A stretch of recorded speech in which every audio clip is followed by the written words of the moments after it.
Testando, 1, 2, 3, testando. Testando, 1, 2, 3. O áudio tá ok aqui, viu? Diego, tudo bem, querido? Você está me ouvindo? Ah, então Perfeitamente. excelente. Felipe Neves, tudo bem? Boa tarde, você está me ouvindo? Ô, Fepa, acho que o Ouvindo, Fepa não está me ouvindo. ouvindo, sim. Tudo bem, Fê? Tranquilo.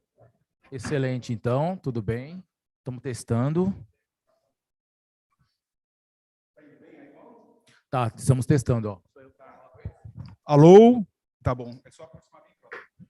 Pessoal, vamos começar aqui então o nosso painel. Fala, Diegão, Felipe, a turma vai entrando, tá? Mas vamos começar em respeito ao horário. Eu quero agradecer a todos os speakers, Fernando Paiva, Felipe Fonseca, Willander da Tonte, Silvana, que está aqui conosco presencial, Guilherme da Conexa, o Guilherme vai ser o primeiro a falar. Bom, muito bom estar aqui. Esse evento está pulsando empreendedorismo e inovação em saúde. A gente quer escutar um pouco de vocês. O Fernando vai estar moderando e vai ser muito bom, tá? Vê se o Guilherme já pode falar. Boa tarde. Ô, Gui, você consegue falar só para a gente ver se está funcionando o seu áudio, Guilherme? Opa, pessoal, estou conectando aqui um minutinho, peraí. Está conectando ainda.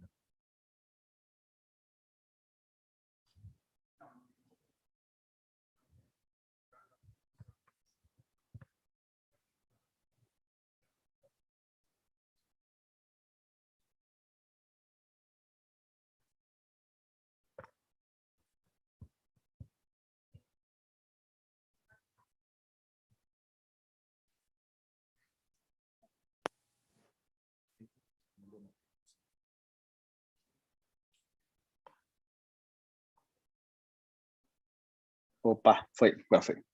E aí, pessoal, tudo bem?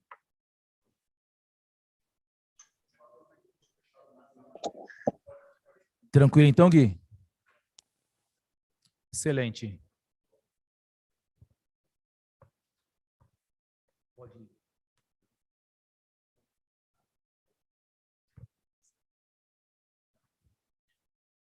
Pessoal, um prazer imenso estar aqui com vocês hoje. Mais um track aqui para que a gente consiga mostrar, né, para o ecossistema de saúde digital do Brasil que tecnologia exponencial em benefício do paciente sempre é importante, mas, sobretudo, que construir um futuro para a saúde digital do Brasil também faz com que a gente tenha um acesso, uma medicina muito melhor, né? E estamos aqui com grandes players do ecossistema de saúde do Brasil e vamos começar aqui apresentando cada um de vocês, né, rapidamente, para fazermos uma breve introdução e aí começar esse bate-papo aqui descontraído, para que o nosso público que está nos assistindo possa absorver um pouco de conteúdo, de conhecimento, sobretudo a jornada e a experiência aí de cada empreendedor que está conosco no dia de hoje, né? E aí eu gostaria de chamar para se apresentar rapidamente o Guilherme, que hoje é o presidente responsável pela maior empresa de telemedicina do Brasil, se assim podemos dizer, né, Gui? E aí dá o seu highlight aí rapidamente. E na sequência, aí vamos chamando aqui a doutora Cláudia, o Vander e todos os outros que eu vou ir falando no decorrer do bate-papo aqui com o Guilherme. Bem-vindo, Guilherme. Super obrigado. Então, boa tarde, pessoal, tudo bem? Então, me apresentar aqui rapidamente, eu sou médico, sou cardiologista, fiz minha formação toda no Rio de Janeiro, então formei no Fundão, depois fiz clínica médica na UERJ, depois cardiologia no Instituto do Coração e fiz mestrado também, mas sempre gostei de empreender, então a paixão que eu tenho aqui, comecei tem um pouco mais de 8 anos, na primeira companhia de educação médica que eu fundei, que se chama Jaleco, junto com outros sócios aí incríveis também. Foi uma jornada muito legal, a gente aprendeu muito, alcançou mais de 200 mil alunos de medicina e acabamos vendendo para um grupo chamado Mais a Educação. E aí mudei um pouquinho aqui o meu direcionamento para a saúde, que era algo que eu sempre quis, um local onde eu sempre quis empreender, né? Então, e dito isso, tem 5 anos aí que a gente começou a companhia, a Conexa, e tem sido um baita aprendizado aí. A gente saiu de pouco mais aí de 2.500 atendimentos por mês antes da pandemia para mais de 400 mil, né? Então, crescimento super rápido. Hoje a gente tem mais de 20 milhões de vidas podendo fazer atendimento com a gente e com mais de 70 mil profissionais de saúde na nossa base, aí podendo juntar o ecossistema e olhando cada vez mais para a saúde digital, desde o lado mental, lado físico, até, de fato, prevenção, até a complexidade maior. Então, a gente aborda tudo isso de forma digital, conectando aí com o ecossistema de saúde físico e aí garantindo melhor navegação e coordenação de cuidado dos pacientes. Então, super prazer, pessoal.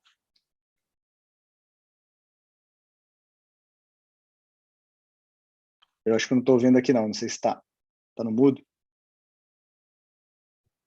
Como eu disse, né, a maior plataforma de telemedicina do Brasil e de serviços digitais. Bom, gostaria de chamar também o Diego, o Diogo Moura, né, que é o diretor e médico responsável aí pela D-Imagem, para fazer a sua apresentação.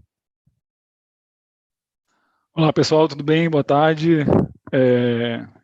Queria primeiro agradecer rapidamente ao Fernando, acho que ele já recebeu vários elogios e vários agradecimentos hoje.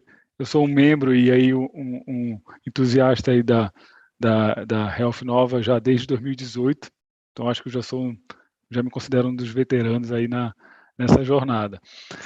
Falar um pouquinho da minha história, eu sou médico, radiologista e especialista em diagnóstico por imagem. Fiz a minha formação em São Paulo, na Medimagem, hoje é a BP, e em seguida fiz uma especialização na área de diagnóstico por imagem em músculo esquelético. E tenho a minha formação e a minha história ainda muito ligada e muito voltada na área assistencial. Então, a maior parte do meu tempo eu atuo como radiologista enfim, é o meu background, meu dia a dia. Nos últimos 5, 6 anos, eu, de alguma forma, tentei fazer, ou fui, de alguma forma, obrigado a fazer uma guinada, uma pivotada na minha carreira, para fazer parte, ou começar a entender da gestão de uma clínica de diagnóstico por imagem, que é da minha família, que foi fundada pelo meu pai e um sócio, uma clínica que já tem 39 anos aqui na região norte. Eu sou de Belém do Pará, esqueci de falar isso, estou geograficamente bem distante de vocês aí. E então, eu comecei a querer, na verdade, precisava entender do funcionamento e meio um pouco a contragosto no início, mas precisei fazer essa jornada e fui buscando alguns meios de começar a entender e participar. Nesse período, o meu envolvimento foi ficando maior e a necessidade também, principalmente a necessidade e a mudança do meio externo, foi me exigindo que eu tivesse que participar mais desse modelo de gestão de uma clínica de diagnóstico por imagem bem tradicional, né, 39 anos, como eu falei para vocês, que foi montada, que foi criada no início para ser um local onde os médicos, os fundadores, tivessem um ponto para trabalhar. É um modelo de clínica de diagnóstico por imagem mais comum no Brasil, hoje em dia não tanto, né? A gente tem sido, pelo movimento de consolidação, esse modelo de clínica familiar tem sido substituído ou incorporado, né, dos grandes grupos, mas ainda é a maioria dos formatos de laboratório de diagnóstico por imagem. Associado a isso, eu atuo na área assistencial em outros 3 hospitais, só na área médica, que são hospitais que têm culturas completamente diferentes. Um é uma sociedade beneficente da comunidade japonesa, o outro é a beneficência portuguesa, que é da comunidade portuguesa, e atuo também no hospital da Igreja Adventista, que é o Hospital Adventista de Belém.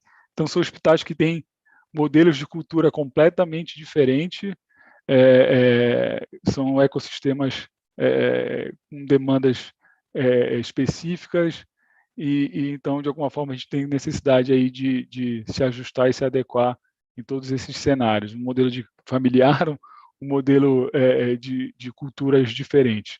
E então, todo esse período, todo esse tempo, a gente tem tentado acompanhar e, de alguma forma, implementar e incentivar esse modelo digital, essa transformação digital nesse ambiente, nesse ecossistema que a gente trabalha. Principalmente nós que somos da área de diagnóstico por imagem, sempre fomos muito impactados pelo digital, pelas novas tecnologias, e aí com essas novas soluções, principalmente de inteligência artificial, essa influência na nossa especialidade tem sido cada vez maior. Então, espero que eu Excelente. consiga ajudar vocês aí em alguma coisa. Obrigado. Imagina, vamos explorar aí todo esse arcabouço de conhecimento que você passou, e sobretudo de jornada, né? Vamos chamar aqui também para bater um papo conosco, né? A doutora Silvana Kaczynski, para que ela conte um pouco da jornada dela em 2 minutos. A gente tem um tempo um pouco limitado, se todos puderem falar em 2 minutos, a gente vai discutir bastante temas aí em relação ao futuro da saúde. Doutora Kaczynski, por gentileza. Obrigada, Fernando.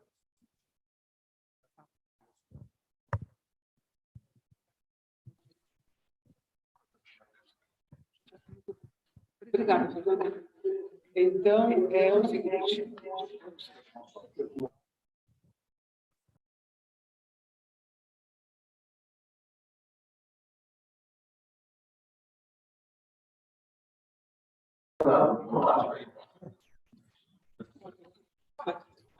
Obrigada a vocês pelas perguntas.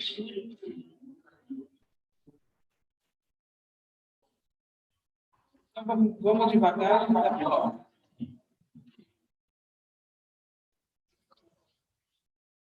Eu sou da Escola Paulista. Sou da Escola Paulista, departamento de ortopedia lá. Nós implementamos um grupo de telemedicina e agora, nesses últimos meses, nos últimos 2 meses, dá para ouvir? Não, está ali desligado, está mutado. Não, está mutado. Ah, ok. Ela está no microfone ligado. Então, tá bom. Eu estou no Zoom. Estou aqui, mas estou no Zoom. Tec, né? Exatamente. Por que não? E agora, nos últimos 2 meses, nós implementamos, então, uma disciplina de telemedicina no departamento de ortopedia da Escola Paulista de Medicina da Unifesp. E isso tem sido um crescimento um pouco vertiginoso, porque nós começamos em janeiro do ano passado. E as coisas evoluíram muito bem, com muita rapidez. E acho que para agora está muito bom, não vou tomar o tempo de vocês. Mas esse é meu histórico aqui com vocês. Assim que eu conheci o Fernando, estou conhecendo vocês. Eu sou ortopedista, faço coluna, e por interesses dentro dessa especialidade, eu fui parar na telemedicina. E aí nós estamos, então, agora com uma disciplina na escola onde são todos e todas muito bem-vindos.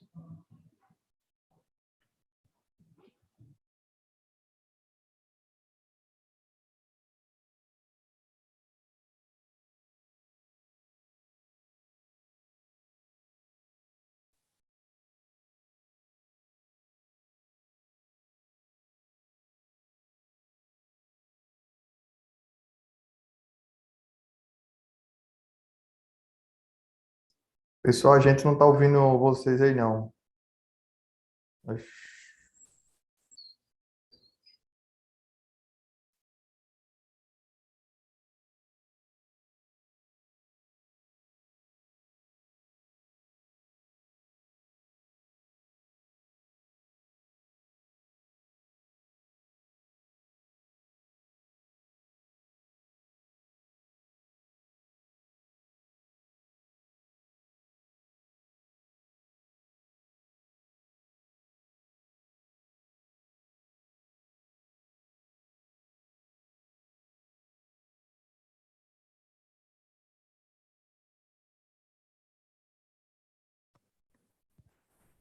Estão nos ouvindo agora? Felipe Neves. Ô Felipe, tudo bem? Boa tarde. Gostaríamos de escutar um pouco aí como que você está atuando aí na Fix IT, né? Em 2 minutos. Dá só um highlight do que a Fix ela faz, e aí depois a gente expande um pouquinho aqui no bate-papo.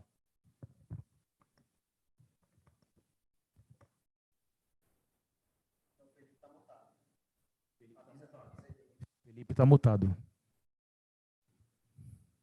Já tá uma confusão esse negócio de som aí, né?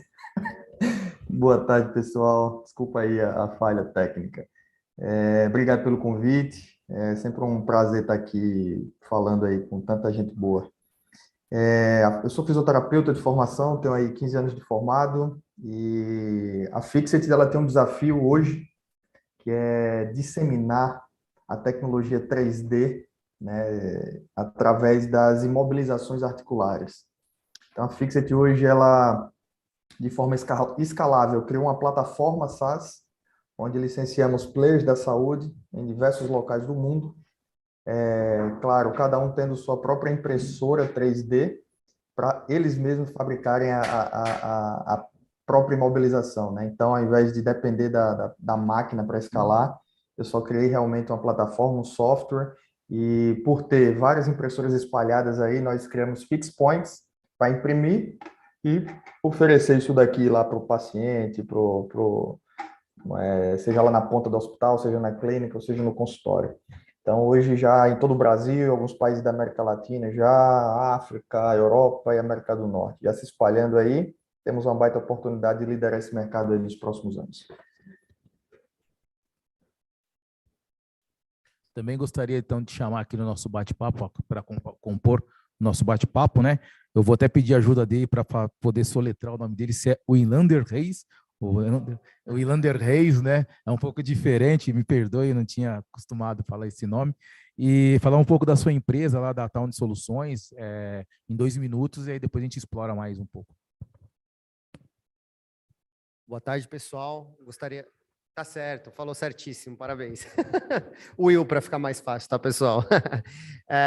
Bom, gostaria de agradecer aí o convite de estar participando aqui como speaker desse evento com vocês. A Touch é uma empresa, uma software house, então nós desenvolvemos soluções tecnológicas de ponta a ponta, e eu acho que o nosso objetivo, o nosso maior desafio aqui é a gente discutir um pouco, né, sobre como trazer a tecnologia e engajar os profissionais, principalmente médicos e profissionais da saúde, com a tecnologia tem sido difícil, e isso é um desafio que a gente tem aí em conjunto. Obrigado. Também não poderíamos deixar de bater um papo aqui e chamar para compor aqui essa mesa de roda de conversa. Nosso querido Ricardo, que está sempre conosco aqui, fazendo com que todos nós do ecossistema de saúde digital do Brasil tenham voz e consiga pulverizar o que é soluções digitais para o Brasil, né? Seja bem-vindo, Ricardo. Valeu, obrigado, Fernando. Obrigado a todo mundo. Boa tarde a todo mundo que está com a gente aí nesse painel.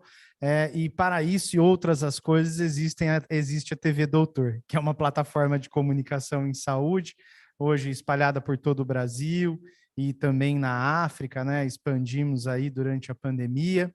É muito gratificante a gente levar informação para o público leigo, público final, em salas de espera de hospitais, clínicas e laboratórios, e também poder estar fazendo todo o nosso circuito de cobertura de eventos e trazendo também conteúdos e disseminando conteúdos para os profissionais de saúde, né? Então, das diversas soluções que a gente passa aqui nessa mesa, ou as soluções de saúde, sempre, eu estava até comentando ali fora agora, nós sempre precisamos informar os profissionais de saúde e os pacientes sobre a conduta, os acompanhantes e assim sucessivamente. Então, a TV Doutor vem endereçar essas dores de comunicação da saúde. Essa é nossa vertical, através de vídeo e de uma plataforma digital. Obrigado, Ricardinho. Bom, o Ricardinho falou de conteúdo, né? Então, nós temos aqui conosco, e é um prazer ter conosco aqui o Felipe, que é um acadêmico, né? Super entusiasta, só que ele é um acadêmico de medicina híbrido, ele também é programador. Então, fala um pouco de você aqui e aí a gente vai batendo um papo para explorar um pouco de você ter escolhido fazer programação e medicina. Olá, boa tarde a todos. Agradeço o convite do Fernando Cimbranelli para esse evento. Esse futuro digital na saúde, ele começa para mim desde muito cedo. Trouxe ao longo da minha infância / adolescência um desejo em estudar temáticas que muitas vezes não seriam que muitas pessoas estariam procurando, temáticas envolvendo uma ciência mais aplicada em computadores e até mesmo o empreendedorismo aplicado durante essa fase. E isso, no momento que chega a grande decisão que irei fazer da minha vida, entro na medicina e trago esse background para a medicina e aloco essas soluções condensadas em programação. Atualmente temos soluções na linha de hologramas e demais soluções em cima de 3D. Tudo isso compondo o quê? A percepção da saúde em uma nova perspectiva, que é esse diferencial que eu gosto de trazer e fazer a outra ponta, que seja o paciente, ele realmente entender que o médico é uma expressão de carinho e amor que faça realmente, de fato, a melhora de um indivíduo que está em uma situação vulnerável. E justamente são essas soluções que eu trabalho e com isso que eu fui fazendo nos últimos anos, desde que eu entrei na medicina. E é um grande prazer estar aqui com todos. Excelente, né? Daqui a pouquinho a gente vai ter o futuro ministro da Saúde brasileiro aqui. E aí eu não poderia deixar de perguntar, e uma pergunta bem direcionada para o Guilherme, né, da Conexa, onde foi aprovada, Gui, todo mundo deve ter recebido aí em várias mídias, né, em várias frentes, a autorização lá da Anvisa em relação às melhores práticas para software, né? E quando a gente fala de engenharia de software, nós não podemos deixar de pensar em evolução. Como é que a Conexa, Guilherme, hoje ela pensa no momento que ela se encontra de ter sido uma grande bandeirante, né, uma grande disruptora do mercado de engenharia de software, fazendo com que a medicina ela fosse acessível, né, para qualquer tipo de público? O que a Conexa está pensando dentro dessas normas e procedimentos que foram aprovadas para o futuro? Quais são os novos caminhos que você entende que a Conexa pode adentrar com essa autorização que nós recebemos e normatização da engenharia de software em saúde? Legal. Assim, acho que é super importante, primeiro, entender assim, a importância de você ter órgãos reguladores realmente olhando e garantindo a segurança, garantindo as melhores práticas, garantindo o selo. Então, para a gente é super positivo. É claro que a gente tem que entender exatamente como é que isso vai ser feito do início, dado que não tem tanta experiência. Então, no momento inicial, tem que ser algo muito construído aí a várias mãos. Mas a gente vê como positivo. Hoje a plataforma, ela cada vez mais está se conectando aos dispositivos, aos IoTs. Então, ter esse selo para transição de dado, né, e conseguir realmente aumentar, melhorar a tomada de decisão clínica, sem dúvida nenhuma, é positivo para a sociedade. Então, a gente tem visto com muito bons olhos. A gente ainda tem um pouco de dúvida de como isso vai ser feito, como isso vai ser fiscalizado no dia a dia, mas, sem dúvida nenhuma, acho que isso tem que ser ouvido, tem que ser escutado também as partes que estão disruptando aí a saúde, dado que a gente não pode interromper acesso, né? Então, acesso é super importante aqui e isso não pode ser uma burocracia, um empecilho, e, na verdade, precisa ser, sim, uma ferramenta de segurança, uma ferramenta normativa para que as plataformas, que os softwares consigam realmente melhorar a qualidade de assistência, a qualidade de serviço e dando mais acesso, sem dúvida nenhuma. Então, é algo que a gente vê com bons olhos, mas ainda tem bastante coisa para ser discutida. Legal, excelente. Obrigado, Gui, pela sua explanação. E eu não poderia deixar de perguntar também para o Dr. Diego, né? Praticamente a sua opinião sobre a mesma temática, mas também a gente sabe que a área de imagem, né, de diagnóstico por imagem, ela está em franca expansão e transformação no que tange também a volume de dados e como que estão sendo utilizados esses dados, quais são as estratégias futuras de como que esses dados vão ser utilizados em benefício do paciente. Legal. Eu acho que tem uma frase que a gente sempre diz, que é de segurança e de qualidade. Nosso mercado, a área de saúde, ela é algo que não é negociável, né? Não abre mão, né?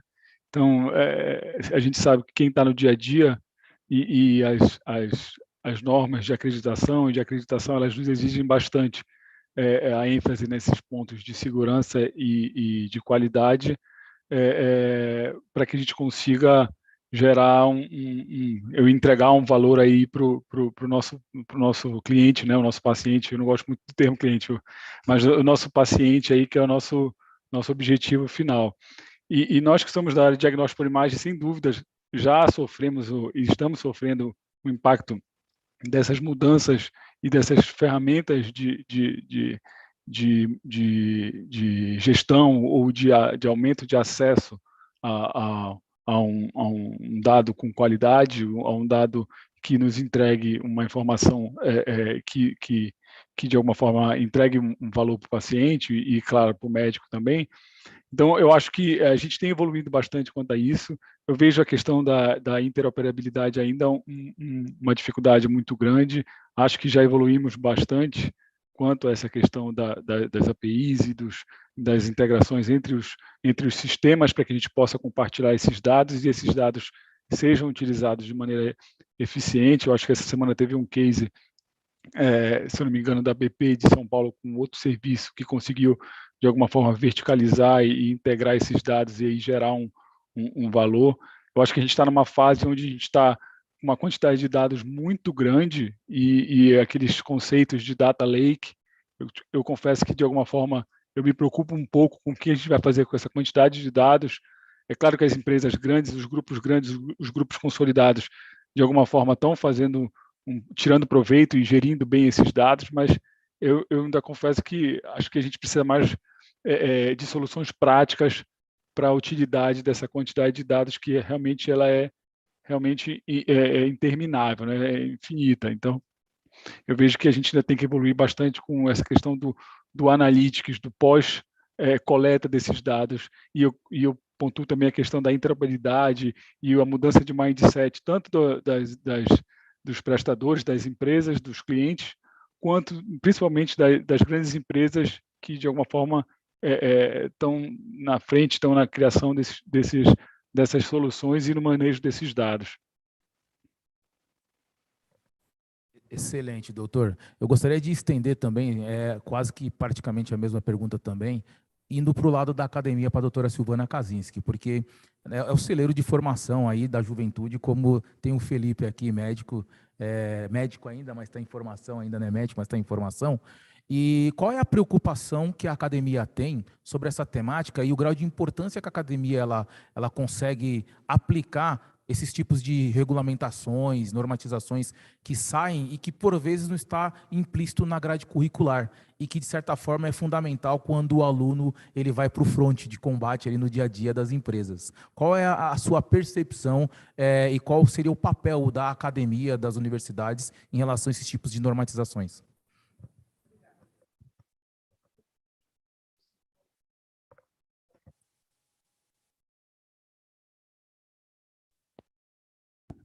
Está mudo.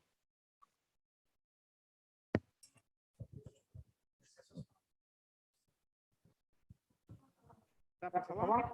Dá para ouvir?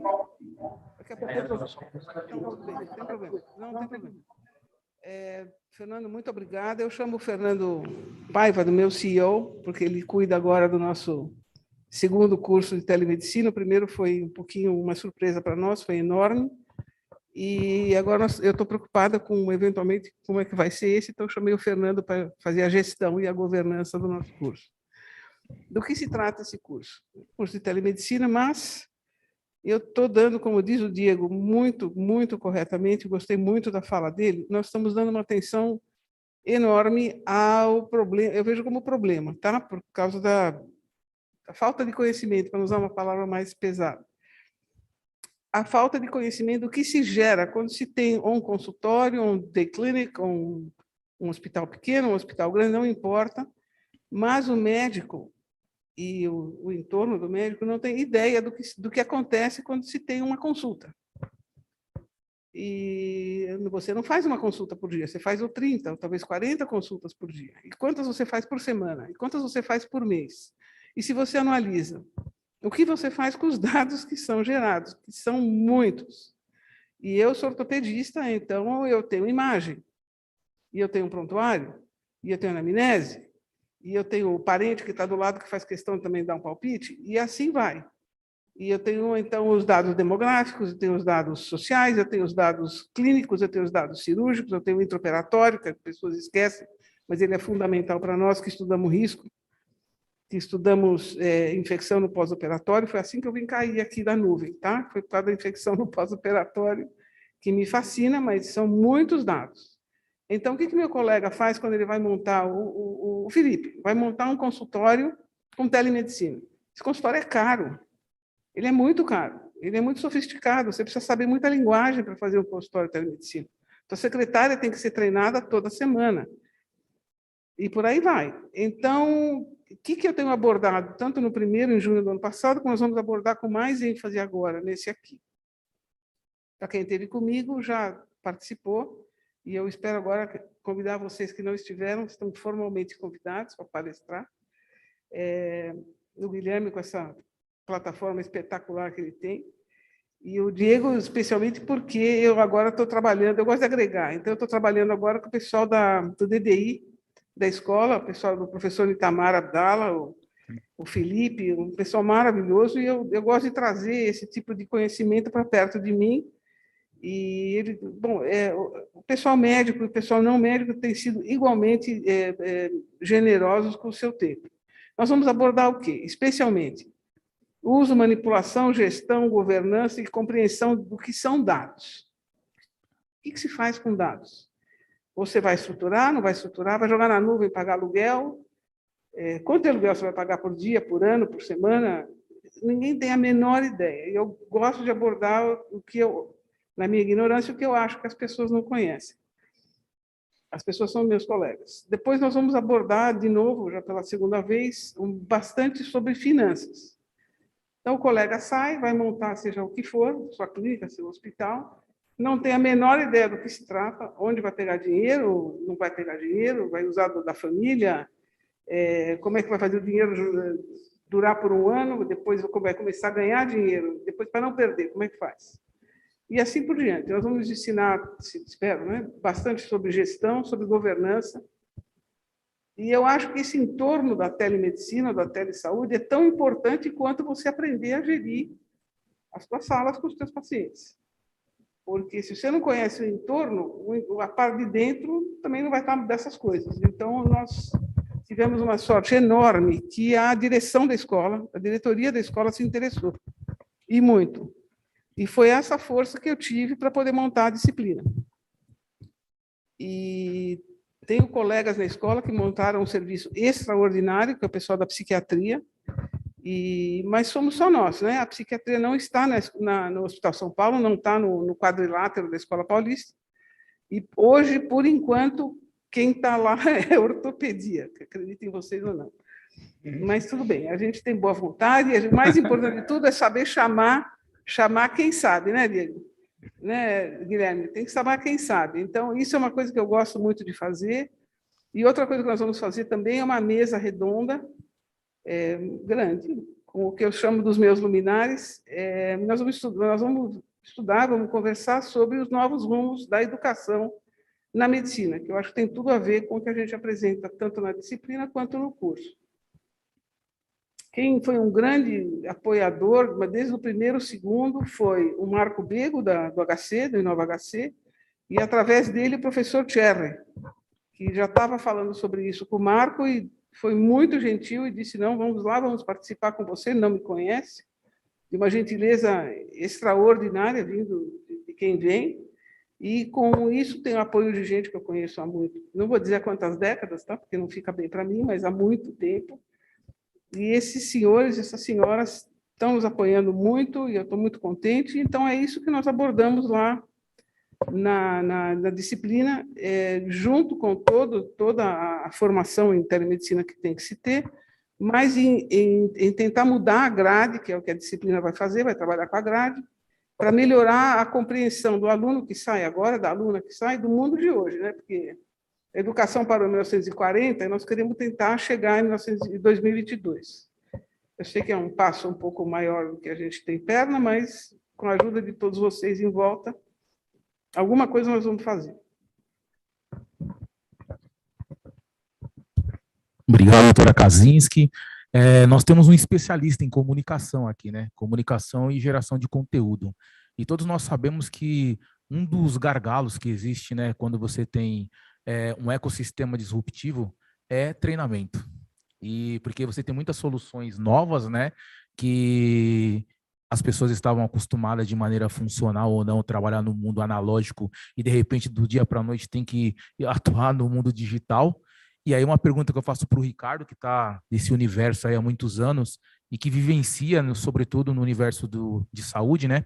Como que você está pensando em estruturar de uma maneira conteúdos e informações e até mesmo, de repente, treinamentos com áreas especializadas para fazer com que realmente esse profissional do futuro ele esteja totalmente envolvido com essas melhores práticas que as soluções novas elas trazem no dia a dia ali da operação deles? Bom, muito bom, né? Como comunicador, antes de ser comunicador, né, eu fui piloto de avião. Então, se perguntarem o que tem a ver, para mim tem tudo a ver, né? Na aviação você tem que ter uma comunicação muito efetiva. A comunicação já foi causa raiz na aviação para diversos acidentes.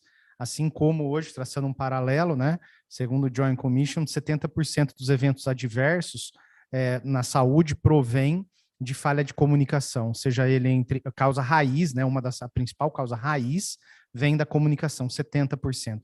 Seja ele falha de comunicação entre os próprios profissionais, entre profissionais e pacientes, ou profissionais e acompanhantes, as pessoas que cuidam ali daquele paciente. O que a gente entende é o seguinte: a comunicação ela não tem bala de prata, Fernando. Eu costumo dizer o seguinte: ela é simples também, tem que fazer com frequência. Ou seja, muitas vezes a gente converte, vou dar um exemplo publicitário, a gente converte num anúncio. Às vezes você está lá na sua casa, você recebeu um anúncio no Instagram, um exemplo, e aí você foi lá e converteu. Aí o digital levou a fama porque você converteu naquele anúncio.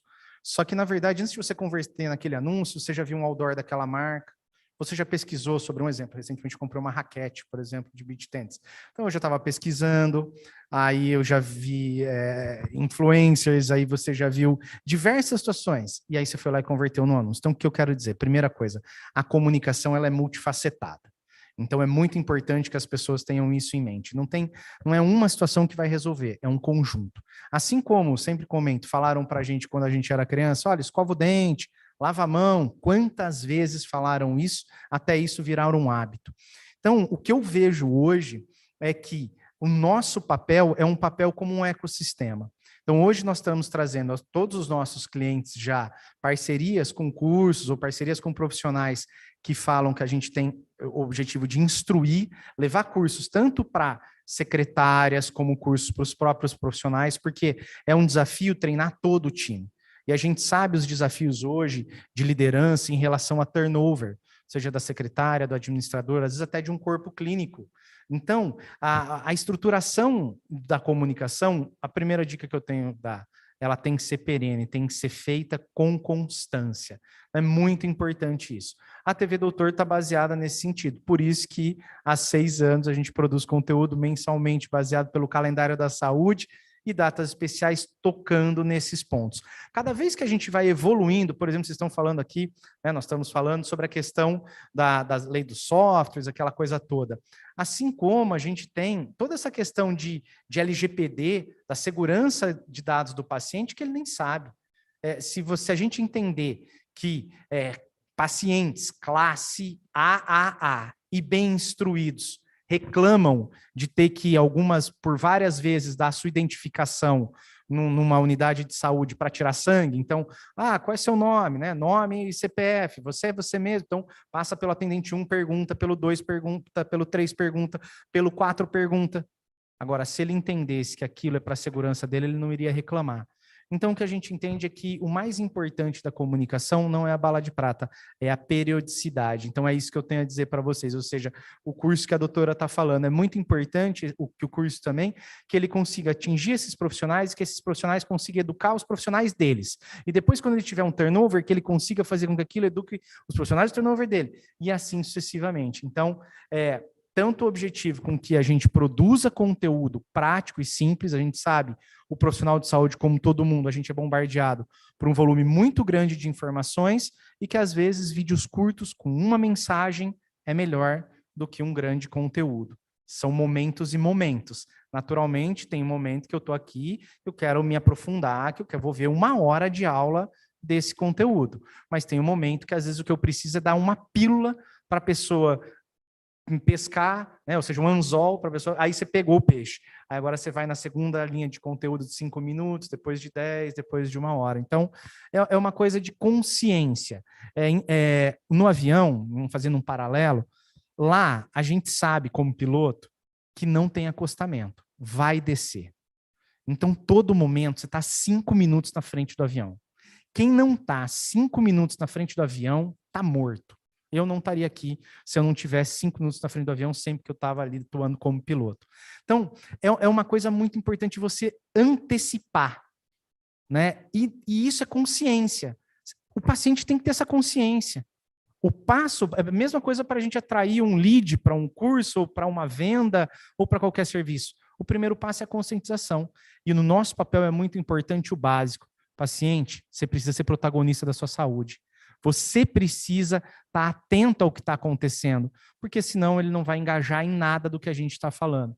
Então, eu vejo, Fernando, talvez eu não fui tão específico na sua resposta, é porque ela é ampla, na verdade, do ponto de vista de comunicação, ou seja, primeiro passa pela consciência e passa pela produção estratégica de vídeos, mais distribuído de forma ampla. Então, é isso que a gente acredita como estratégia. E para os profissionais a mesma coisa. Eu acho que o profissional de saúde ele também tem que entender que se o paciente não entendeu a receita, ele não vai comprar. E se ele não comprar ou se ele não engajar, ele não vai ter o desfecho clínico. E aí, em tese, o médico não fez o papel dele, que é efetivamente garantir o cuidado. Então, acho que os profissionais também têm que partir de que eles precisam comunicar com cada vez mais empatia. Isso, naturalmente, é de cada um. E eu acho que, à medida que a gente vai ter mais acesso à saúde, a gente vai ter uma melhor seleção dos médicos, dos profissionais, nós vamos melhorar também a comunicação. Então, é um trabalho de formiga, passo a passo. Excelente colocação. E aí não poderia deixar de perguntar aqui para o Felipe Fonseca, que é o acadêmico aqui, que o que você entende e acha que faz com que um aluno ele seja diferenciado em relação ao conteúdo que ele só recebe na academia? Olhando para você aqui, a gente vê que você é uma pessoa privilegiada, porque busca conhecimento em hubs de inovação, busca conhecimento em outras fontes que a academia não consegue proporcionar, até pela natureza da academia. Qual seria uma mensagem que você passaria para outras pessoas que são alunos de medicina que estão nos ouvindo, para também se envolver e buscar novas frentes e também fazer com que a tecnologia seja uma ferramenta que é apoio para a sua formação e não o fim? Então, muito interessante sua pergunta. É algo assim que realmente me cativa, é algo que inclusive me emociona estar num ambiente como de empreendedorismo. E muitas vezes eu percebo assim na academia indivíduos de muitas faculdades diferentes que têm esse desejo. No entanto, apresentam um certo medo, acham que talvez não sejam bons o suficientes, mas essa questão de se expor. Muitas vezes a estrutura não vai estar de mãos beijadas, mas conseguir aproveitar diante de uma curiosidade, de um desconforto, uma oportunidade, é algo que tem que ser desenvolvido, aproveitando a própria estrutura que está sendo colocada como um ponto sólido e, a partir disso, gerando uma alavancagem com base nos interesses pessoais, nos interesses coletivos, e com isso gerindo a questão do networking, do tempo pessoal para justamente conseguir lidar com muitos estímulos ao mesmo tempo e aproveitando a estrutura que se coloca como extensão, pesquisa e ensino. Aproveitar isso como um impulsionamento e não como restrição. Porque a gente sabe, o que não é proibido é permitido. E ninguém está proibindo de vir empreender, não tem nenhuma proibição disso. Podem ter os mais diversas controvérsias, mas se, por exemplo, teremos uma postura a nível ético com o mercado, hoje eu atuo com o mercado, empreendo, tem vários players do mercado que se relacionam comigo no nível profissional. Se eu tenho ética, por que não eu não vou poder interagir, até mesmo negociar, empreender e gerar resultado? Lógico que eu posso, na medida da ética. E dessa forma, os indivíduos não olhando apenas para cifrões, dinheiro, e sim pensando qual é a transformação que eu estou trazendo, qual a mudança de cenário que eu gerei na vida de uma outra pessoa ali na outra ponta. E com isso, dentro da saúde, eu pensei, existem vários problemas que a gente enfrenta, que são a partir de dissonâncias cognitivas, ou seja, a gente trabalha em cima de problemas óbvios. Um deles foi o analfabetismo funcional. A gente acha que dá para ler com a mesma técnica que a gente aprendeu com 5 anos de idade, com 20, 30, não dá. Com isso eu fiz tecnologia da leitura. E assim como outros livros meus, eu publiquei mais de 20 livros meus, que tem o objetivo justamente fazer essa transição, Fernando, de conseguir pegar o que hoje aparece como disrupção e pensar que existe também o tradicional. E livro é algo tradicional. A gente vai olhar para um vídeo, vamos olhar para um vídeo, mas não podemos esquecer de um livro. Ali aquele papel vai fazer a gente viajar no tempo e no espaço, trazer novas percepções e trabalhar em cima desses problemas dentro de um momento solitário, muitas vezes, mas que a gente vai conseguir agregar com o grupo, agregar com o coletivo e gerar valor. Excelente explanação. Eu digo que esse menino ainda vai ser ministro da Saúde.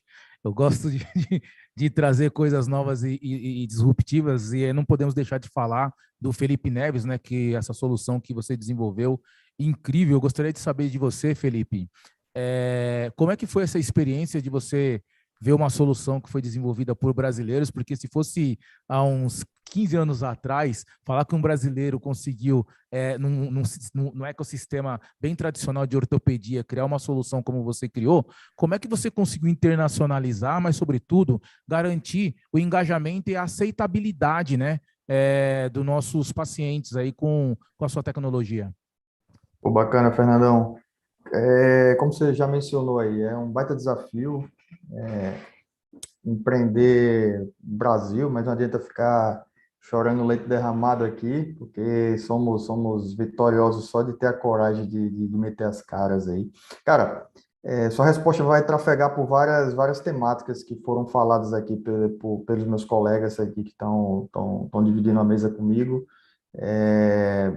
Pautamos várias diretrizes para poder criar essa tecnologia, sabe, Fernando? Principalmente num princípio que todos aqui passaram por essa parte educacional aí, um princípio que é até mesmo do SUS, que é a equidade.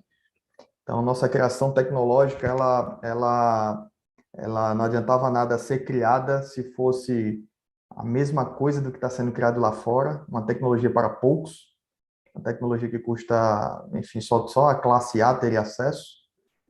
Então, com simplicidade, enxugar processo, foi a melhor forma de democratizar toda essa solução e ela se espalhar de forma digital, como você falou aí, em alguns outros até mesmo continentes.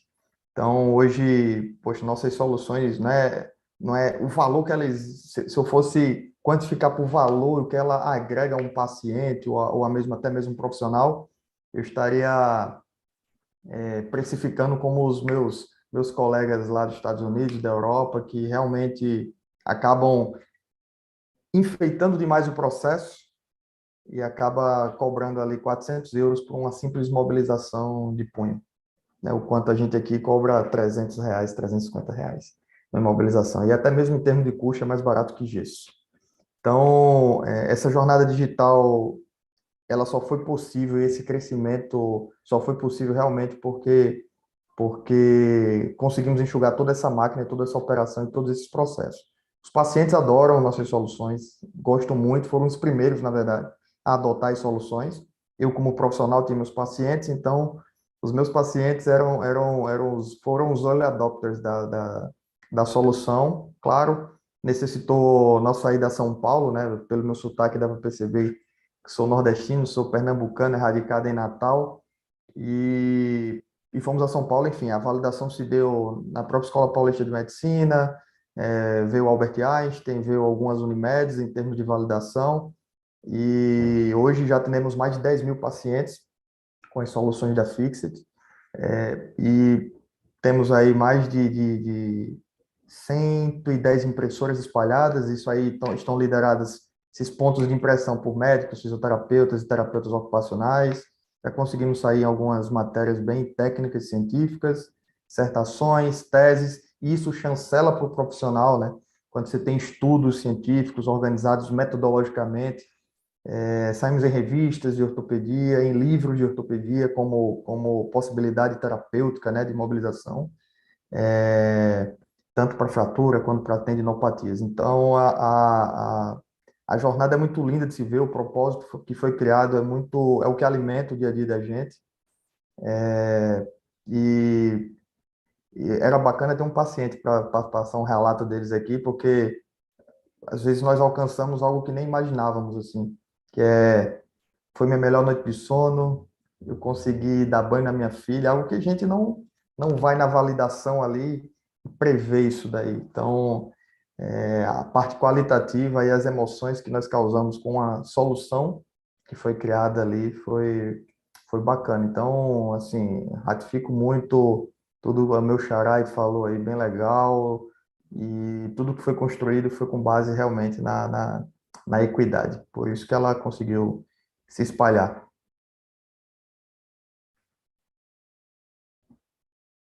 Tá Muito mudo, bom, Felipe, Fernando. muito obrigado. Adorei sua explanação também. E como a gente está falando de tecnologia, não poderia te perguntar aqui para o Ilander, né? Pensando que a gente hoje vive também, de certa forma, eu vou usar uma palavra meio que chula, uma feira de opções. Uma feira de opções de soluções, aquelas que por vezes elas vão se perpetuar, e conseguir geralmente gerar um valor percebido na entrega e um valor percebido também de eficiência, seja operacional ou eficiência de um tratamento, ou de uma prescrição ou monitoramento de um paciente, né? E o que vocês estão pensando em software para não ser o mais do mesmo de algumas empresas? Obrigado pela pergunta. Na verdade, a gente está num mercado realmente inflacionado, né? De soluções, de tecnologia, inclusive de profissionais, porque tem pouco, né? Não se encontra bons profissionais de forma prática, rápida, e não se encontra em qualquer lugar, né? Nós estamos vivendo em meio ao mercado que vem os estrangeiros e contratam os nossos profissionais e levam eles embora de uma forma muito prática, né? E isso inflaciona preço e você competir num mercado como esse é muito difícil. Então, é aí que está o segredo, sabe? Da gente trazer soluções mais inovadoras e soluções, como o Felipe até comentou aqui, que transformam, né? Que realmente transformam a vida do cliente final, porque no fim nós temos que trazer soluções aí que realmente impactam, que mudam a vida e que chegam a uma solução final ali para o paciente. E como fazer isso em meio ao mercado tão inflacionado? Trazendo profissionais qualificados, né? Acho que esse é um dos maiores desafios de todo mundo aqui que trabalha com tecnologia, que tem time de tecnologia dentro de casa. Como eu encontro, e melhor, né? Ou pior, né? Como eu mantenho, né? Num mercado tão difícil de ser explorado. E nós, inclusive aqui na Touch, nós temos uma metodologia muito importante, né? Nós criamos ali um modelo cultural, né? Porque uma das coisas que nós alimentamos dentro da empresa é uma cultura forte e não é pelo dinheiro, não é só pelo ganho, né? Não se trata só dos cifrões, como o Felipe comentou, e sim se trata de uma evolução, se trata da transformação, de mudar o ciclo de um projeto, de um cliente e o melhor de tudo, de mudar o cliente final, o impacto ao cliente final. Então, nós trazemos e nós retemos esses profissionais aqui de forma muito forte, eu diria, com uma cultura que nós construímos.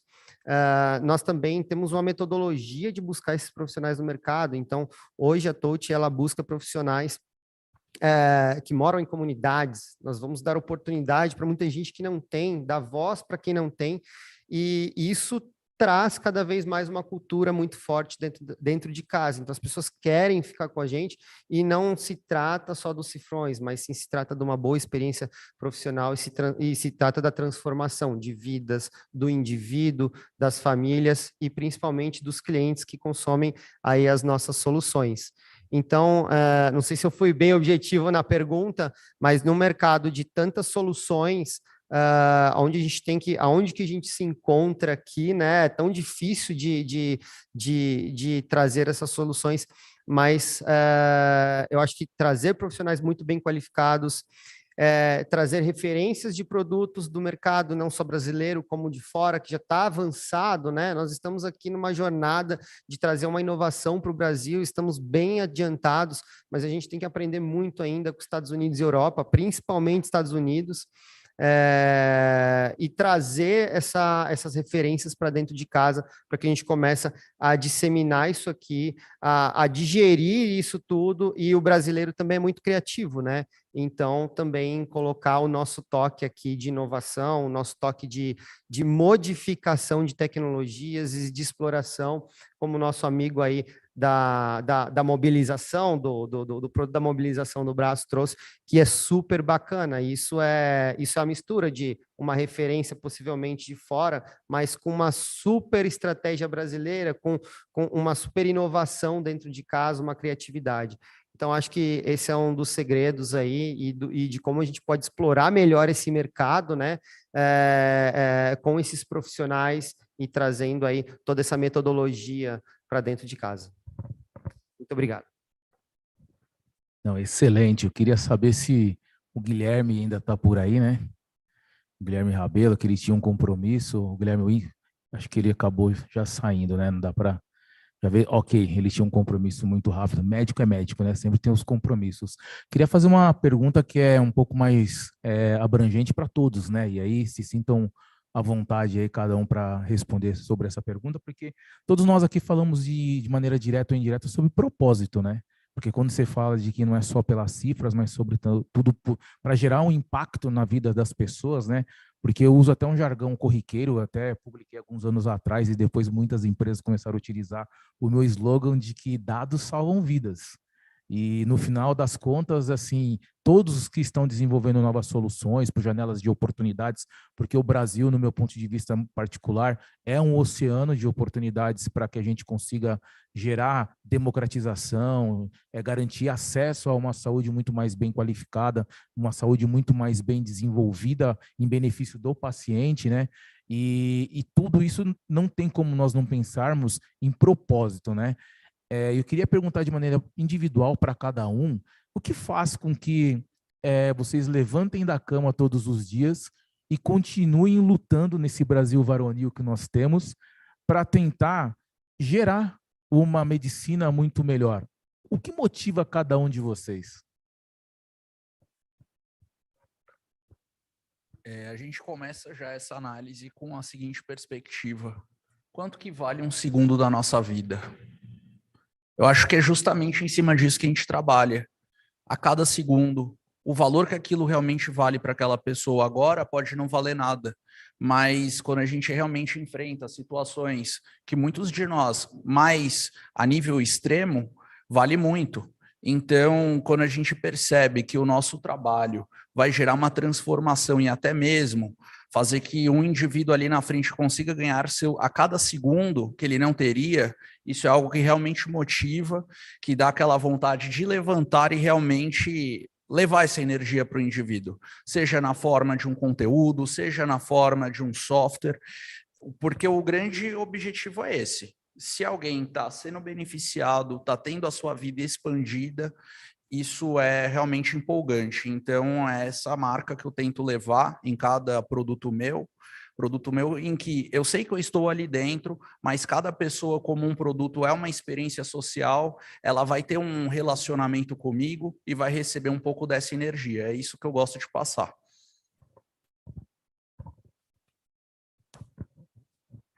Bom, o que nos motiva todo dia a levantar da cama e continuar nessa batalha aqui nesse nosso país que é cheio de oportunidade, é um oceano azul para nadar de braçada, mas que ao mesmo tempo tem dificuldades extremas também, principalmente para o empreendedor, é realmente essa transformação.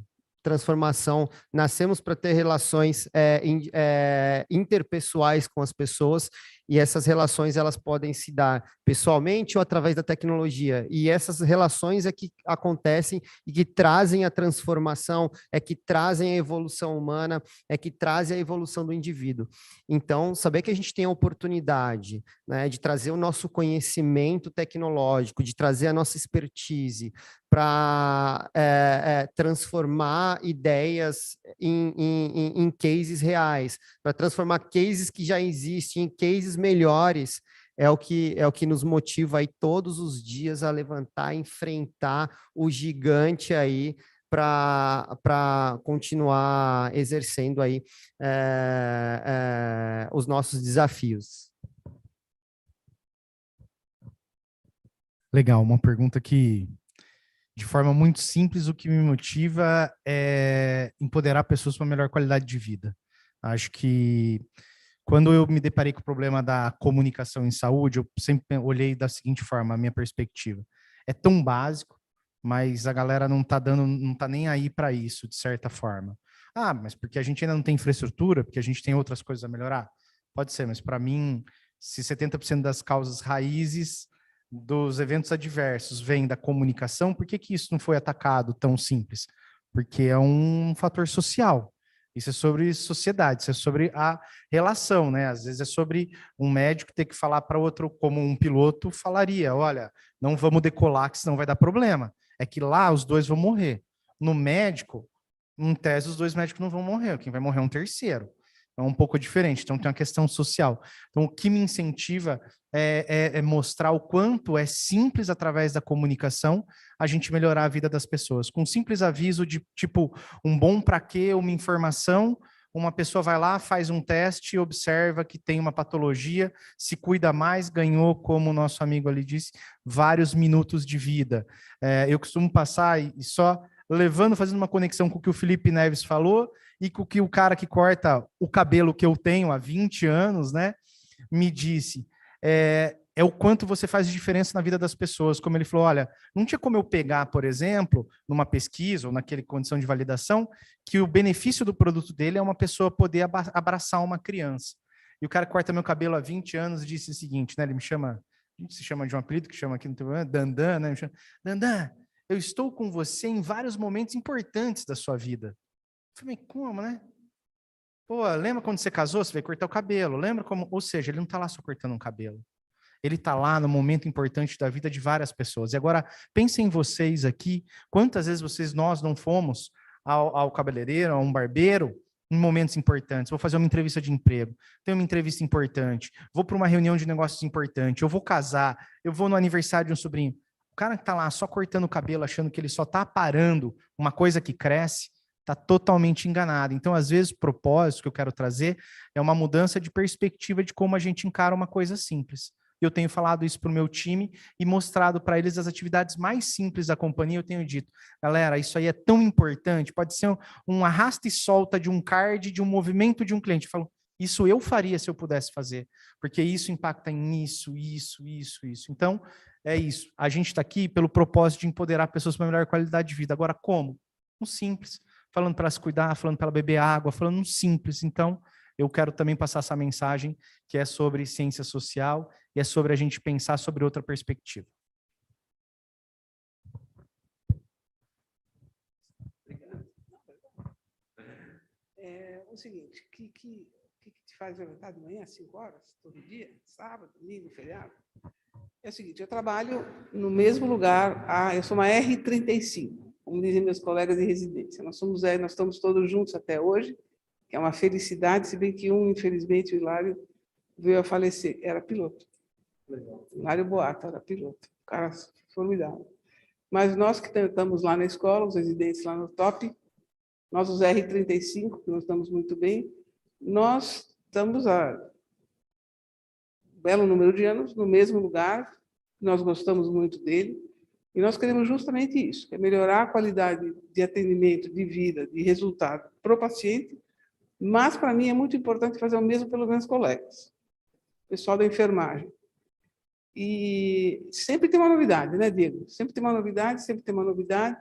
E quando, por desses acasos ou casos da vida, você cai numa situação extremamente privilegiada como a minha, eu já vejo não só como eu gosto, me divirto, realmente é uma coisa que me dá prazer, mas eu acho há muito tempo, é uma obrigação. Se nós temos condições de impactar, nós temos uma obrigação de impactar, porque nós estamos numa situação cultural e econômica privilegiada, nós temos que devolver.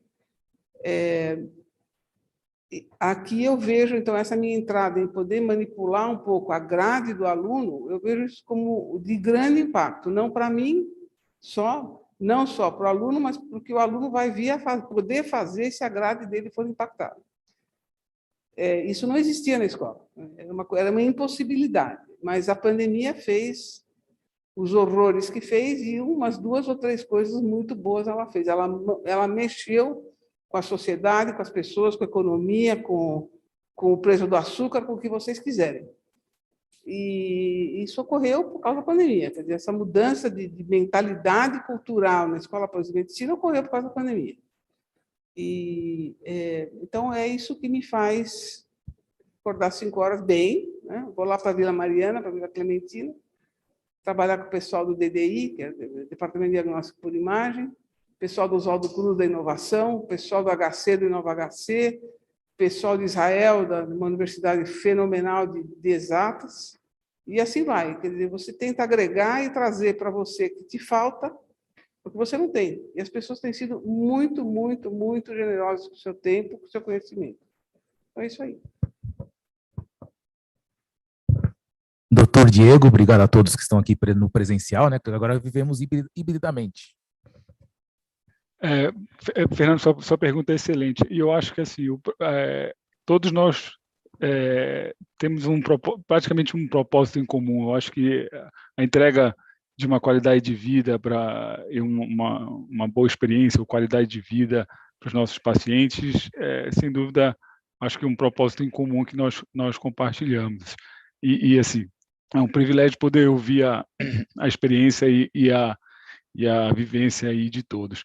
Eu também confesso que me considero, assim como a doutora Silvana, um privilegiado, porque o meu propósito, ele caminha muito com o propósito da clínica, que é da minha família, do nosso laboratório de diagnóstico por imagem, que, da feita como ela foi, o mesmo propósito que ela foi fundada, criada, e até os dias atuais, 39 anos de atuação, a nossa missão sempre foi entregar uma medicina de diagnóstico por imagem por excelência. Nunca foi tentar fazer isso em grande escala, apesar de, hoje em dia, isso ser meio que uma necessidade, o mercado exigindo um pouco que a gente tente entregar isso, a escala, a escalabilidade como quase como se fosse um critério obrigatório para uma sustentabilidade. Mas como eu falei, eu me considero privilegiado em poder ou em compartilhar esse propósito meu de uma medicina diagnóstica de qualidade em uma escala, se possível, cada vez maior, e fazer com que esse nosso ecossistema de diagnóstico por imagem, onde a gente convive, tanto no nosso laboratório familiar, quanto nos hospitais onde a gente presta serviço, a gente consiga fazer com que isso se torne sustentável e, de alguma forma, duradouro. E, ao mesmo tempo, também conciliando com as necessidades e as exigências que o mundo corporativo e que as demandas de gestão nos oferece, que realmente são muito desafiadoras. Como a doutora Silvana falou, a gente teve uma pandemia aí, já não bastasse uma pandemia, agora a gente está vivendo uma guerra e a gente não sabe o que vai acontecer nesse mundo aí pós-guerra. A gente já sabe que, sem dúvida, a gente vai ter impacto importante na Europa, isso já é praticamente uma realidade, assim como, fazendo uma correlação com o que aconteceu no 11 de setembro nos Estados Unidos, a guerra vai impactar e vai mudar completamente a forma, o modus operandi no continente europeu e, consequentemente, vai impactar o restante do mundo, né? Então, eu acho que essa questão do propósito, ela está muito ligada, e ainda bem, com o propósito da nossa empresa. Legal, excelente, doutor. Felipe Neves, qual a sua observação? Por falar depois de todo mundo, hein? E o Ricardo aí, o Ricardo foi falando aí, eu fui me arrepiando aqui, cara. Porque nunca tinha me dado conta, Ricardo, por mais que tivesse falado aqui enfim, de propósito, falar de realmente que aquele pai pôde dar banho na filha. Putz, eu não tenho como validar isso realmente. Mas eu não tinha me dado conta que eu estou participando indiretamente, estou influenciando indireta ou diretamente, enfim, a vida das pessoas. E eu sou ainda mais a gente tem um dado muito engraçado aqui, que é o dado do final do ano, dezembro. é o mês que nós mais vendemos imobilizações em plástico e para criança, por causa das férias. Então, imagine aí o tanto de... Deixa eu me arrepiar aqui, eu pensando justamente a provocação que você fez, Ricardo. O quanto de férias que a Fixit já salvou aí, né? Os papais aí, tudo comprado. Pô, tem gente que é Disney, para vocês terem noção. Viagem, né? Às vezes é uma viagem na praia, que vamos dizer, mais em conta, mais tranquila ali. Mas é viagem para fora do país, é para Cancún, é para Disney, e aí tá lá o cara... Pô, velho, meu filho não pode ir engessado porque acabou, né? Não vou ter nem como aproveitar lá, enfim, o que seja. Então, e quando a gente vê o sorrisão da criança, putz, é fenomenal. Aí você me fez refletir e só disso já valeu a pena demais esse papo aqui. E, Felipe, novembro já está feito o slogan para a campanha de dezembro. Salve suas férias com a Fixit. Animal, esse cara é foda. Nada de gesso na praia. Depois eu mando o Pix lá. Boa. Boa. Vamos falar, já estou marcando aqui, viu? Então é isso. Seria redundante eu ficar falando aqui, mas... Não, excelente, Felipe. Eu não poderia deixar de finalizar aqui o nosso painel com a fala individual de cada um também, muito sucinta. Como é que a gente constrói um futuro da saúde melhor? Então, essa questão da construção acontece, como eu falei, a questão de cada segundo. A gente está construindo aqui agora com esse painel, com a nossa interação, com os nossos afazeres externos a esse ambiente do painel, no nosso futuro, que pode ser até inclusive o nosso amanhã, com os nossos compromissos. Aí que a gente já está gerando as nossas transformações em níveis pontuais, com cada pessoa dentro do coletivo, e com isso a gente acaba gerando a transformação que, de fato, todos os propósitos que a gente relatou aqui vão ser canalizados.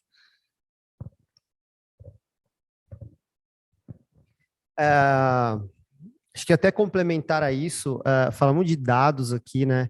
E acho que a gente tem que sempre olhar para o passado para entender o presente e prever o futuro. Então, o que nos ajuda sempre é olhar para esses dados. Mas quais dados, né? Porque a gente também vive num oceano de dados aí para todo canto, tanto dados.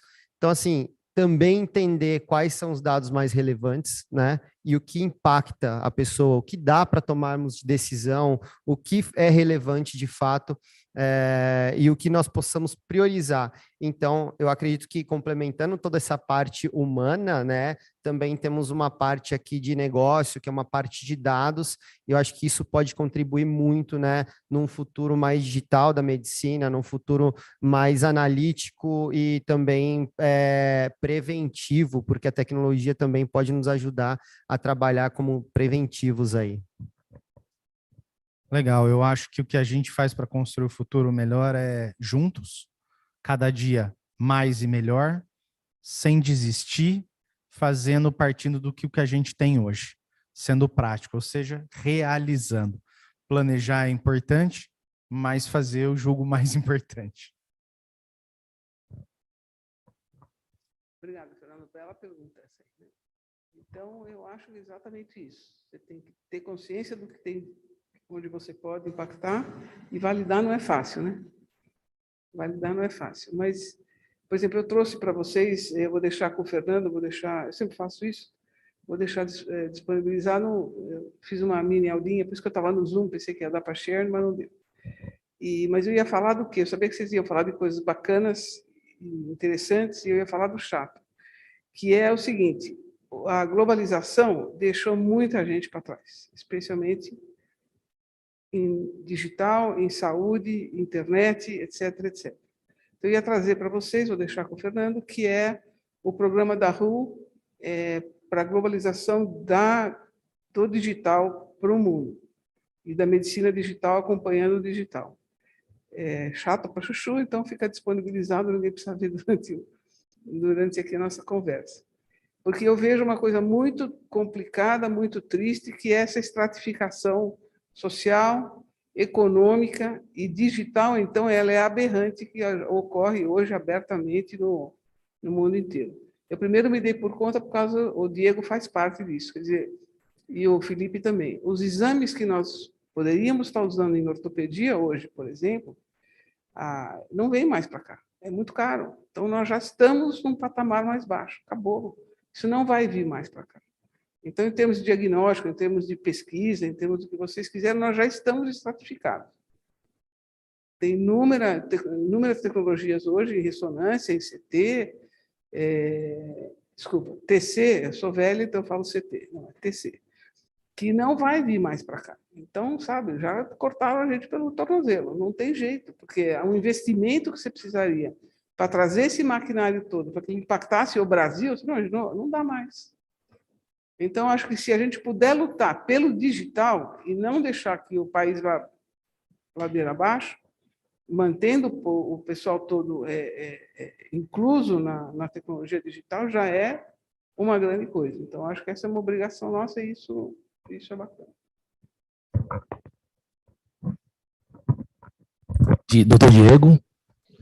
Muito bom, Fernando. Eu acho assim, o percurso da transformação digital, independente do setor, e o nosso da saúde principalmente, ele não tem uma linha de chegada, né? Isso eu acho que é uma das poucas convicções que a gente tem. Assim, a mudança e o digital, ele tem sido tão rápida e tão... as novas ideias, elas aparentemente elas têm um período curto de duração até o lançamento de uma outra ideia ou até uma nova tecnologia. Então, não tem uma linha de chegada para essa transformação digital, e o acompanhamento dessas novas tecnologias é fundamental. Essa mudança ou essa... Eu não digo... como eu sou geograficamente... eu estou geograficamente longe de vocês, eu ia falar que eu estou desfavorecido, mas vai soar como um certo preconceito com meus amigos locais aqui. Mas eu confesso que aqui para a gente, ainda regionalmente, a gente não está nem numa mudança de mindset, mas assim, é quase como se fosse uma criação de um mindset novo, assim, digital, porque a gente ainda tem muita dificuldade. Então, eu acho que a educação também é um pilar importante, e eu acho que não tem outro caminho. Você vê o Felipe como um grande exemplo aí de um acadêmico que a gente poderia seguir. Eu fiquei até com medo da gente ter que virar programador agora, depois, doutora Silvana, imagina a gente ter que fazer formação de programador agora, quem sabe, né?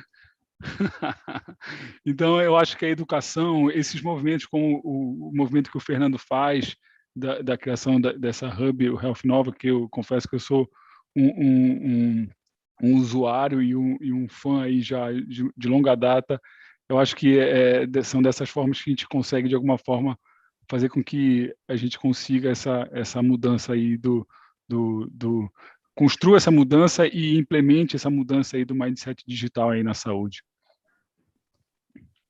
Excelente, excelente. Felipe? Boa. Então, para também não ser repetitivo, pensando em saúde digital, pensando em disseminar isso daí, fica um recado para quem está ouvindo, fica uma parte em caráter de corroboração aqui, que se crie tecnologias integrativas, né, tecnologias que partam do princípio da equidade, principalmente. Não adianta implantar uma tecnologia que não seja utilizável, como a gente tem uma unidade lá na Tanzânia, ou lá em Moçambique, como nós temos. Então, e também que seja tenha o mesmo valor em Friburgo, na Suíça, que é onde a Fixit está também. Então, pensem muito nisso daí, na democracia da tecnologia, não criar tecnologias para poucos, né? E o mais importante, acredito eu, que esses momentos aqui que o Health Nova Hub cria, é o momento da integração dessas tecnologias. Então, elas têm que dialogar, elas têm que conversar. É isso que faz realmente a tecnologia prosperar, chegar onde você sozinho não alcançaria, e em grupo vai alcançar até Marte, aí, que por enquanto é a nossa próxima habitação. Excelente. Eu sempre gosto de finalizar o bate-papo, e às vezes sou até um pouco redundante, com uma frase do grande escritor brasileiro, porque eu amo a literatura brasileira, muitos gostam da estrangeira, mas o Brasil também é muito rico. O Brasil é pujante em várias áreas de conhecimento humano. E eu gosto do Guimarães Rosa, que ele sempre fala que tudo muda numa base que não muda nunca, né? Ou seja, a gente vai ter que mudar constantemente, porque faz parte da natureza humana. Até o processo do nascimento do ser humano é um processo de mudança constante, né? Mas temos uma base. Então, que essa base ela possa ser sustentável, que essa base ela possa fazer com que a gente continue olhando para o futuro, desenvolvendo no presente aquilo que for melhor para os pacientes, para as pessoas, né?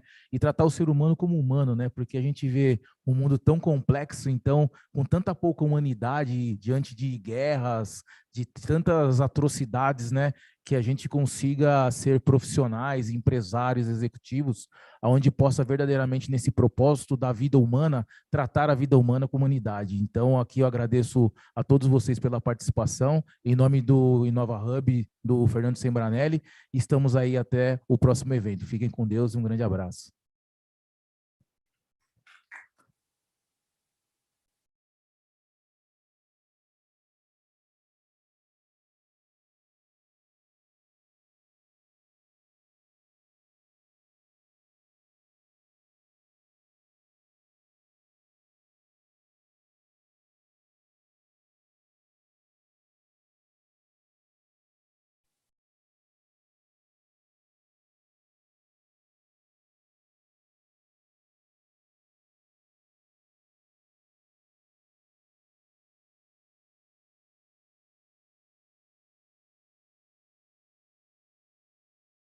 Não ouço vocês. Ah, uma foto, beleza.